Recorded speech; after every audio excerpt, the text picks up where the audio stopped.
Hai, Assalamualaikum. Di video kali ini aku mau share tentang event yang di April lalu aku join.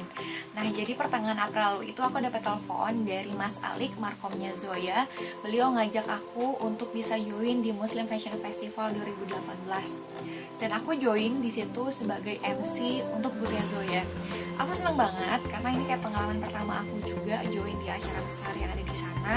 Terus juga joinnya sebagai MC, dan ya pengalaman pertama aku juga untuk MC di acara yang ada di sana.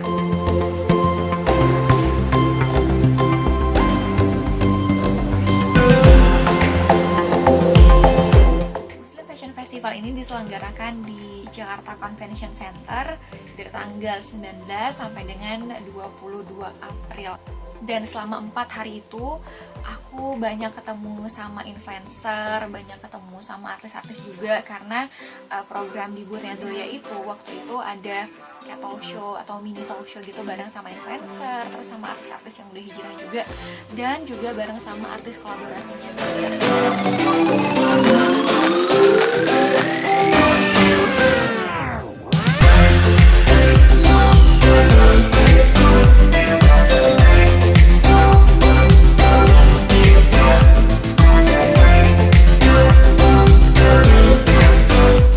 Sebenarnya Zoya itu ada berkolaborasi di tahun ini bareng sama 4 artis. Ada Ray Anjas, Medina Zain, Eksanti, dan juga Fatin Sidkia. Nah, aku berkesempatan untuk ngobrol bareng sama 2 artis kolaborasi itu, Medina Zain dan juga Eksanti. Kita ngobrol banyak tentang kolaborasi mereka dengan Zoya, tentang inspirasi mereka untuk buat desain-desain outfitnya, kolaborasi mereka bareng dengan Zoya. Seru banget sih bisa ngobrol langsung sama Medina Zain, seorang womanpreneur yang kayaknya udah terkenal seantero Indonesia, terus juga sama artis kaliber Eksanti. Nah, terus juga gak kalah seru karena aku sempat ngobrol juga di hari pertama, kedua, ketiga, keempat. Setiap hari itu aku ngobrol bareng sama artis yang berbeda-beda, artis yang udah hijrah. Di antara mereka itu ada Feby Palbinta, terus ada Melody Prima, ada juga Caca Fedrika, sama Nina Zatulini. Nah, jadi di mini talk show itu mereka sharing tentang pengalaman hijrahnya. Mereka tuh masing-masing punya pengalaman hijrah yang beda-beda. Ada yang dari mimpi, ada yang memang udah lama banget sih sebenarnya pengen pakai kerudung, tapi mungkin karena lingkungan pekerjaan yang akhirnya buat mereka masih maju mundur. Sebenarnya aku berhijab tuh udah lama banget, pengennya udah dari 3 tahun yang lalu kan. Cuman ya gitu, galaunya tuh luar biasa ya, yang benar-benar tuh cobaannya tuh dipuji terus sama Allah. Ya tegurannya dari mimpi gitu. Jadi dan itu mimpi itu selalu dimunculin 3 hari berturut-turut gitu. Pas sholat tahajud itu aku ngerasa lebih tenang, aku bisa menggerakkan segalanya, dan aku ngerasa aku belum menjadi sosok wanita yang sempurna di mata Allah, yang baik di mata Allah. Jadi menurut aku kayak sebaik apapun aku bersikap di sekarang, kayak dengan aku gak menggunakan hijab tuh kayaknya ada yang kurang gitu. Jadi ya itu yang membuat aku, pas aku curhat sama Allah, pas aku bersama diri sama Allah, itu yang membuat aku tenang gitu tiba-tiba. Makanya itu yang meyakinkan aku, oh emang ini adalah waktu yang tepat. Berita baiknya ya, alhamdulillah akhirnya mereka memutuskan untuk menggunakan hijab, dan kita doain juga semoga mereka istiqomah dengan hijabnya yang sekarang. Nah, terus beberapa dari mereka juga sempat cerita, salah satunya itu Feby. Awal-awal dia pakai kerudung itu lumayan besar juga cobaan dari segi karirnya dia, mulai dari contohnya kayak tiba-tiba ada klien yang mutusin sepihak lah, terus ada yang mau kerja sama tiba-tiba nggak jadi karena dia udah kerudungan, ya hal-hal semacam itu. Tapi ada juga yang setelah pakai kerudung malah semakin banyak pekerjaannya, semakin berlimpah rezekinya dari Allah. Ya udah deh Tan, next job aja ya. Kayak gitu-gitu tuh pasti ada, dan aku nganggapnya itu itu sebuah cobaan kali ya. Gimana dengan job aku setelah berhijab, apakah berkurang atau bertambah? Nggak ngaruh dalam pekerjaan aku jadi berkurang, aku jadi susah untuk melakukan ini atau segala macam, enggak sama sekali.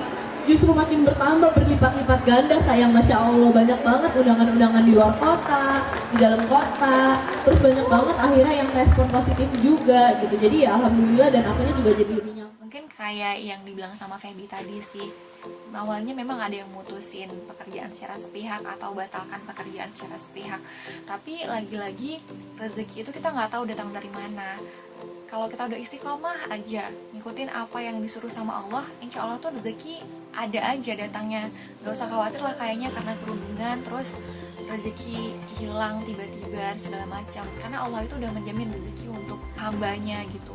Kita semua tuh punya jalan yang beda-beda, kita semua punya rezeki pastinya yang beda-beda juga. Nggak perlu takut buat siapapun yang akan memutuskan untuk berkerudung, karena Allah sudah menjamin rezeki setiap umatnya. Aku juga sempat ngobrol bareng sama influencer Indonesia, contoh kayak Hamidah Rahmayanti, siapa sih yang nggak tahu Hamidah? Terus juga Kakak Alfarisi, Khalida Makmur, dan Poppy. Seneng banget bisa ngobrol sama mereka, sharing tentang hijab, sharing tentang trend fashion, sharing tentang fashion item favoritnya mereka, dan gaya berbusananya mereka gitu. Karena kan setiap orang kayak identik, atau setiap orang tuh punya statement berbusananya masing-masing kan. Dan aku gak berhenti ucapkan terima kasih untuk Zoya yang udah ngajakin aku untuk join di acara MUFES kemarin. Terima kasih banyak untuk Zoya, semoga kerjasama kita bisa terus berlanjut di event-event lainnya. Nah, terus juga teman-teman, Zoya itu baik banget. Jadi setelah dari acara MUFES itu, aku dan juga teman-teman yang lainnya bareng sama The Face of Zoya, atau bisa dibilang spokesperson-nya Zoya, diajakin buat jalan-jalan ke Singapura. Nah, ini tuh sebenarnya program dari Zoya dan juga Singapore Tourism Board yang jadi official partnernya Zoya. Dan di sana itu seru, kita kunjungin banyak tempat, explore Singapura banget pokoknya. Ini tuh satu hal yang gak pernah aku bayangin sama sekali sebelumnya, bisa jalan-jalan ke Singapura, cuma bawa diri aja, semuanya udah diurusin sama Zoya dan Singapore Tourism Board, dan kita tuh bener-bener jalan-jalan, enjoy Singapura. Buat kalian yang pengen tahu gimana perjalanan aku dan keseruan aku bareng sama teman-teman lain yang di Singapura, jangan lupa untuk nantikan terus video aku selanjutnya, karena aku akan share perjalanan aku di Singapura bareng sama The Face of Zoya, tentunya juga dengan Zoya dan Singapore Tourism Board. Dadah!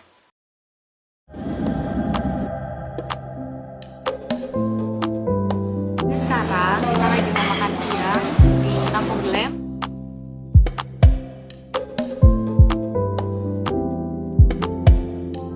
Selamat aslan. Ya, dia. Dan itu apa? Orang dulu genanam. Ngapain? Gatal. Lagi manja-manjaan gitu.